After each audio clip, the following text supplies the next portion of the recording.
नमस्कार शेतकरी मित्रांनो, सर्वप्रथम सगळ्यांना जय शिवराय। महाराष्ट्रातल्या उत्तरेकडील भागांना सुद्धा सोडलेल्या भागांपैकी चांगली व्याप्ती त्यांना आजही रात्री मिळणार आहे। त्याचबरोबर पूर्व विदर्भात सुद्धा चांगली जोरदार अतिवृष्टीसारखी बॅटिंग बऱ्याच भागांमध्ये चालू आहे। ज्या भागांना अत्यंत परेशान केलं होतं त्या भागात सुद्धा चालू आहे। सगळ्यात महत्त्वाचा घटक जो आहे मान्सूनचा ती म्हणजे गरमी, आणि त्या गरमीची लेवल ही विदर्भाला पूर्व विदर्भाच्या भागांना चांगली मिळाली। त्यामुळे सोडलेल्या भागांपैकी लोणारमधले काही भाग त्यांनी चांगल्या पद्धतीने कव्हर केलेत। त्याचबरोबर बीडची जी काही कंडिशन आहे, अहिल्यानगरची जी काही कंडिशन आहे, त्याचबरोबर पुणे नाशिक क्षेत्राची जी काही कंडिशन्स आहेत, त्याचबरोबर सांगली सोलापूर त्या देखील बाबतीत चांगल्या पद्धतीने तो वर्कआउट करणार आहे, याबाबतही बोलूयात। आणि विशेष म्हणजे आजची जी काही रात्र असेल ती हिंगणघाट, नागपूर, अमरावती आणि यवतमाळ त्याचबरोबर वाशिमच्या पूर्व, नांदेडच्या उत्तर भागांना अत्यंत पोषक, जिथे जिथे गरमी अशी कडाक्याची असेल या भागांना तो घेतल्याशिवाय राहणार नाही अशी परिस्थिती तिथे उद्भवलेली आहे। त्यामुळे काळजी करू नका। हा भाग देखील आज व्याप्तीच्या रडावरती 80% म्हणजे 80% एवढी त्याची व्याप्ती बनलेली आहे। विषय राहिला नाशिकचा, जळगावचा, छत्रपती संभाजीनगरचा। मी प्रत्येक जिल्ह्याकडे येतोय, ह्या जिल्ह्यांचं नाव घेतलं तर त्यामध्ये लवकर घेणार नाही, पण काळजी करू नका। नाशिक जिल्ह्यामध्ये सुद्धा निफाडच्या काही भागांमध्ये वातावरण हे सक्रिय झालंय। निफाडच्या दक्षिण साईडला चालू आहे, शिर्डीच्या सुद्धा उत्तरेकडील भागांना चालू आहे, आणि प्रत्येक जिल्ह्यामध्ये काही प्रमाणात का होईना त्यांनी घेतलं आहे। काही ठिकाणी 50-60% घेतलंय, काही ठिकाणी 70 ते 80 घेतलंय, आणि जो काही जालन्याची जी काही एकंदरीत टक्केवारी आहे ती 75 ते 80% पूर्ण झाली आहे। फक्त 20% अशी गाव आहे, जसे की रांजणी परिसरामध्ये, घनसावंगीच्या उत्तरेकडील काही भागांना, त्याचबरोबर हसनाबाद, खडकी हे जे काही परिसर आहेत या भागांना काय दिलासा असणार आहे याबाबत देखील बोलणार आहोत। आणि त्याचबरोबर आज शिरूर तालुक्यामध्ये सुद्धा चांगली बॅटिंग बीड जिल्ह्यामध्ये केली आहे। वडवणीच्या सुद्धा आणि बीडच्या काही मध्य भागात चांगली बॅटिंग केली आहे। मग ह्या पुढच्या 2-3 दिवसामध्ये काय चित्र होणार आहे एक्झॅक्टली त्याबद्दल बोलूयात। पण दक्षिण महाराष्ट्र आणि पश्चिम महाराष्ट्रासाठी मान्सून बाबत जी भूमिका आहे ती आता लक्षपूर्वक आहे का, मग आपण संपूर्ण जिल्ह्याच्या अंदाजाकडे वळूयात। सगळ्यात महत्त्वाचे अजून एक सांगतो की बऱ्याच शेतकऱ्यांना माझे अंदाज आवडतात, पण ते लाईकच्या माध्यमातून कळतं की 2000 शेतकऱ्यांना ते आवडतात। तर तुम्हाला माझे अंदाज आवडत असतील तर लाईक करा, कारण की बऱ्याच शेतकऱ्यांपर्यंत ते मेसेज पोहोचतो।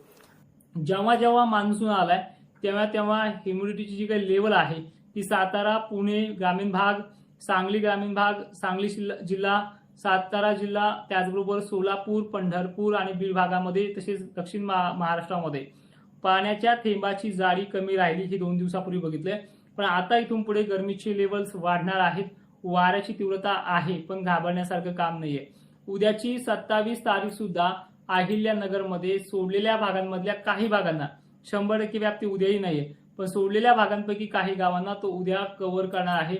उद्याची संध्याकाळची दिवस मावळाची वेळ असू शकते।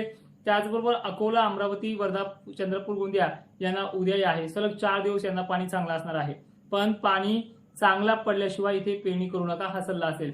उद्या सांगलीमध्ये पावसाची सुरुवात होते 27 तारखेला। तो पाऊस कोल्हापूरला बऱ्यापैकी असणार आहे आणि सांगलीमध्ये असणार आहे। 100% व्याप्ती नाही हे लक्षात घ्या। चांगले ओल झाल्याशिवाय पेरणी करू नका। त्याचबरोबर येणारी जी काही ही उद्याची 27 तारीख आहे, नांदेड, माहूरगड परिसर, ठीक आहे, इथे काही भाग सोडले, त्यामधल्या काही भागांना तो कव्हर अप करणार आहे आणि चांगल्या पद्धतीची व्याप्ती देखील तो देणार आहे। त्यानंतर नाशिक जिल्ह्यामध्ये सुद्धा उद्या स्थानिक लेवलला का होईना मोजक्याच ठिकाणी पाणी आहे, पण काळजी करण्यासारखं नाहीये। त्याचबरोबर जळगाव जिल्ह्यामधल्या काही बऱ्याच भागांना उद्या पाणी चांगलं होणार आहे, आणि हिंगोलीमध्ये राहिलेले भाग हे 27 तारखेला बऱ्यापैकी वर्कआउट करतील। जालन्यातही अनेक ठिकाणी स्थानिक लेवलला हा पाऊस चांगल्या पद्धतीनं सुरुवात करणार आहे। 27 तारखेबद्दल तुम्ही समजून घेतलंय। आता वळूयात 28 तारखेला, म्हणजे रविवारच्या दिवशी, परवाच्या दिवशी 28 तारखेला बीड जिल्ह्यामध्ये धारूर, केज, अंबाजोगाई, माजल, सुंबा पट्टा, धाराशिवचे भूम, परांडा अनेक भाग हे 28 तारखेच्या रडारवरती येतात। अहिल्यानगरमध्ये सुद्धा जे श्रीगोंदा परिसर आहे, सारोळा कासार परिसर आहे, सारोळा कासार 2 दिवसाच्या व्याप्तीमध्ये पूर्ण होईल। त्यामध्ये पाथर्डी परिसर आहे, केज, शहागड, अंबड पट्टा आहे, घनसावंगी पट्टा सुद्धा अंबड बरोबरच चांगलं आहे. आणि विशेषतः ही माहिती तुम्ही इतरही शेतकऱ्यांपर्यंत पोहोचण्याचं काम करा. 2 वर्षापासून या चॅनलवरती काम करतोय, तर ह्या चॅनलचे 100K सबस्क्रायबर पूर्ण करण्याचे मी आज वैयक्तिक तुम्हाला बोलतो आहे, ते आपल्याला करायचे आहेत. त्याचबरोबर परतूरमध्ये सुद्धा याची व्याप्ती बऱ्यापैकी होऊन जाईल 28 तारखेला आणि ह्या 2 दिवसात सुद्धा आहे. ठीक आहे. त्याच्यामध्ये अहिल्यानगरमधला सगळ्यात प्रामुख्याने भाग घेतला जाईल. Vadigodi circle, Ambad circle, Paithan circle हा देखील बरा आहे. त्याचबरोबर बीडचा उत्तरेकडील आणि दक्षिणेकडील भाग बरा राहील. पूर्व भागात देखील माजलगाव पट्टे हे 27ला काही प्रमाणात आणि 28ला अत्यंत चांगल्या पद्धतीनं सुरुवात करणार आहे. मात्र अकोला, अमरावती, नागपूर, चंद्रपूर या भागाची जवळपास 80% जी काही रेंज आहे ती कायम राहील. त्यामुळे ह्या उद्याच्या तारखेपर्यंत इथे एकही भाग राहील अशी शक्यता दिसत नाही. राहतीलच अशी शक्यता दिसतच नाहीये. त्यामुळे जरी राहिले तर ह्या रविवारच्या पावसामध्ये ते कव्हर होतील. पण अकोला, अमरावती, चंद्रपूरला 28 ते 29 तारखेपर्यंत अतिवृष्टी सदृश्य हा पाऊस सक्रिय होण्याचा अंदाज आहे आणि ही चांगली तारीख असणार आहे. त्याचबरोबर नांदेड जिल्ह्याला पुन्हा रविवारची तारीख अत्यंत पोषक असणार आहे. याबाबतही तुम्हाला मागे पण संदेश दिलाय, आताही सांगतोय. त्यामुळे सगळ्यात महत्वाचा अंदाज ह्या भागांना चांगल्या पद्धतीनं पाणी असणार आहे. विदर्भाला कुठल्याही प्रकारचा मोठ्या दुष्काळाचा सामना करायचं काम पडणार नाही. राहिली गोष्ट अहिल्यानगर आणि पुणे सर्कलची, ही 28 तारखेला इथे जोर अत्यंत चांगला वाढेल. पण एक वारंवार सांगतोय की पेरणीचा सल्ला जो आहे तो चांगल्या पद्धतीनं ओळ झाल्याशिवाय करू नका, हे वारंवार सांगितलेलं आहे. काही जणांनी 4 बोट ओळ झाली तरी पेरणी केली, काही नाही ईदभर झाली तरी पेरणी केली. त्यामुळे पेरणी ही करताना तिला चांगली ओळ होऊ द्या. वेळ लागतो हे मान्य आहे, पण वेळेच्याही अगोदर एक जवळपास 30 तारखेच्या अगोदर हा महाराष्ट्र कव्हर होऊन जाईल. ठीक आहे. आणि तुम्हाला त्याही व्हिडिओ सांगितले की जवळपास मान्सून हा संपूर्ण राज्याला कव्हर करण्यासाठी 5-6 दिवसाचा कालावधी लागतोय. पाऊस 22 तारखेला दुपारनंतर आलाय. त्याचबरोबर 23-24 पासून पडायला सुरुवात केली. आज 26 आहे. 27-28 पर्यंत अनेक भाग तो व्यापला जाईल. बीडच्या सुद्धा अनेक भागामध्ये त्याची प्रभाव चांगला चालू आहे. त्याचबरोबर आता पुन्हा मी 27 तारखेबद्दल येतोय आणि 27 तारखेला सर्वाधिक जास्त व्याप्ती असणारा जो काही भाग असेल तो भाग म्हणजे अकोला, अमरावती, नागपूर, चंद्रपूर, अकोला, बुलढाणा जिल्हा.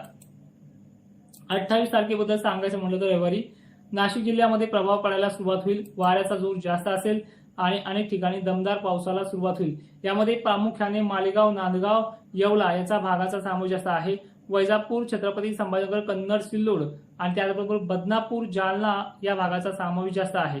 चाळीसगाव मार्गे येणारा पाऊस हा भोकरदन मधल्या काही सोडलेल्या गावांपैकी काही गावांना 28 तारखेच्या मध्यरात्री कव्हर करेल अशी शक्यता आहे. नांदेड, धर्माबाद ह्या भागांना देखील या 28 तारखेला अनेक ठिकाणी चांगला प्रभाव टाकेल. सांगलीच्या बाबतीत, सोलापूरच्या बाबतीत ही 28च तारीख पेरणीच्या योग्यतेची असेल. सांगलीमध्ये 28 तारखेला व्याप्ती ही चांगल्या पद्धतीनं वाढणार आहे. सांगली डिस्ट्रिक्टसाठी 28 तारीख आहे. उद्याच्या दिवस जास्त काही वाढ बघू नका. बीड जिल्ह्याला सुद्धा 28 तारीख बऱ्यापैकी आहे. म्हणजे जवळपास जो काही बीडचा दक्षिणेकडील भाग सातत्याने सोडला जायचा त्या भागांना हा 28 तारखेला कव्हर होईल अशी शक्यता आहे. पण पेरणी तुमची भागामध्ये चांगली ओळ झाल्याशिवाय करू नका. बारामती, पुणे ग्रामीण भाग, सांगली परिसर हा भाग देखील 29 तारखेला सुरुवात करेल. वाऱ्याचा जर जोर जास्त राहिला तर ह्या दिवशी या भागांना पावसाचा अडथळा राहू शकतो. आता सगळ्यात महत्वाचं म्हणजे बीड, लातूर शहरासाठी 100%ची व्याप्ती कधी असेल ते देखील पाहून घ्या. सोलापूर जिल्हा, धाराशिव, बार्शी, लातूर, वसव कल्याण, कलबुर्गी ते बिदर या भागांना 29 तारखेला सगळेच गाव कव्हर होतील अशी शक्यता आहे. पण पेरणी चांगला पाऊस झाल्याशिवाय करू नका, धुळपेरणी करू नका. बीडचा अंबाजोगाई, परळी, गंगाखेड, अहमदपूर, लातूर, शिरूर, अंतपाल, नांदेड पट्टा आणि परभणी, याचबरोबर अंबड, घनसावंगी, त्याचबरोबर वाशिम, हिंगोली, पुसद, डिग्रज, वसमत हा देखील परिसर 29 तारखेच्या मध्यरात्रीपर्यंत पूर्ण कव्हर होईल. त्याचबरोबर याचा शहागडचा आणि या भागाचा देखील समावेश आहे. तो म्हणजे बीड दक्षिण भाग, उत्तर भाग आणि पूर्व भाग या चारही भागाच्या विभागामध्ये चांगल्या पद्धतीनं समावेश आहे. मुंबई, भिवंडी मार्गे येणारा पाऊस नाशिकला या दिवशी चांगल्या पद्धतीनं सुरुवात करेल. वाऱ्याचा जर जोर जास्त राहिला याच्यामध्ये गाव देखील सुटू शकतात. तर ही होती आतापर्यंतची अपडेट. मित्रांनो, व्हिडिओमध्ये तेच थांबतो. माहिती शेवटपर्यंत पाहणाऱ्या शेतकऱ्यांचे धन्यवाद आणि ही माहिती सर्व शेतकऱ्यांना पाठवण्याचा प्रयत्न करा. जय शिवराय.